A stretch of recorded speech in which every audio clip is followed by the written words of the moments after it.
Love thy neighbor. In the 70s, there was a genuine fear of people worried about black families moving into the neighbourhood because it would devalue the houses. I mean, it was a real fear. It was in the press.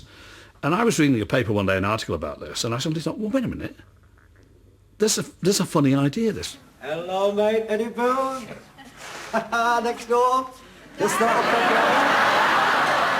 What about if we have this fella, this white man, and his wife, and the house next door to them becomes vacant, and a family move in, and they're black, they're West Indian. Hey, mate, you got the wrong man. I'm just a furniture remover. Who is moving in here then? Mr. Booth, I'm your new neighbour. Bloody Lord. One of the things that I remember saying very early on is that as long as the character isn't an Uncle Tom, he gives as much as he gets. You know, so if in the episode that he calls me not a honky, you didn't call me a honky. No, you call me a honky. And if he called me Nignog, I call him a honky. That's right. If he raised his hand, I raise my hand. And so there was that give and take. And that really was the standard that I set. Look, Mr. Eddie Booth, we are having a housewarming party.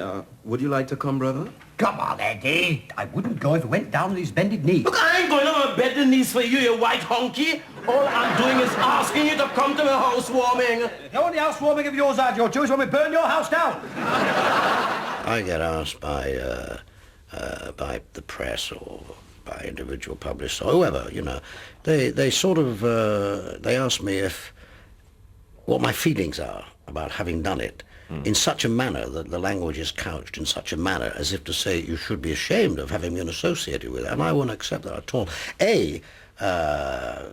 When the part, to get back to the original thing we were talking about, when I was offered the part, I mean, I looked at it purely and simply as an actor being offered a part and thinking, oh, this is a very good part, I've got to play it, this is, you know, it's going to stir a few feathers here. Supposing you and me emigrated to Africa and we ended up in the middle of the jungle living with a tribe of Nignogs. Now, what would happen to me? You'd be eaten within a week. You know, we're talking about something that was done in the 70s. Yeah, sure. You know, and as we said earlier on, it's a different period. And I think it's unfair for the, you know, journalists or even my, you know, youngsters today to switch on. Retrospectively, look back and say it was wrong or it was wasn't, wrong. Whatever, you know. It's like saying now that when I look at the old films before me, the 1920s and the 1930s of the Black Mama doing this, I can't criticize them because they paved the way for me, for what I'm doing today in 1998. Yeah, absolutely. You know, you can't criticize them. That was for that period. I wouldn't do that now, you know, because we're living in a different society and hopefully want to have moved on. Yeah. I used to watch it before I went to drama school. And it made me uncomfortable. Because that's not how I wanted to see black people. You know, Bill gets a bit sensitive sometimes. Not at all. There's nothing wrong with your Bill. He's very level-headed. He's just like any other normal person. Well, this is how you expect us to behave, and we don't want to disappoint you. Bobby, light the fire.